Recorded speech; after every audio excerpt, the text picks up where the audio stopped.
Ja, die moet naar beneden, jongens. Op deze tweede mat omheen. Het grutonderhoud wordt dient terug het geest zelfs. Al het handwerk terug vrijwilligers. Die binnen alle weken op Mandy in het spier. Ik vind het prachtig. Het is met de natuur, je kan jezelf uitleven. En dat is heel wat anders dan in het dagelijks werk. Maar ja, we zijn al in mijn pensioen, maar we zijn al erg boven de 65. Maar we gaan zo lang mogelijk terug. Om lekker boeten te wijzen met een gezellige groep. We zijn al gepensioneerde mensen en we vinden het heerlijk om in de natuur bezig te zijn. 1 dag in de week, mandjes, is een mooie dag. Nog jou dit al lang? In hier 15. Dan is het mooi werk. Ja, ik vind het mooi werk. Ik ben hier graag. Ja, zeker. We doen het heel graag met deze groep. Het doel van een eindekooi is om einen te vangen.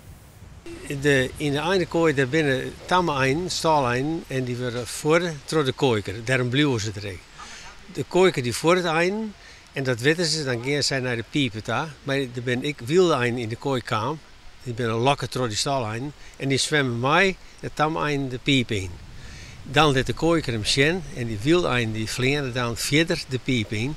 En op het eind van de piep staat een vangbakje en daar hebben ze dan vol. Maar de meeste einekooien binnen net meer in gebruik.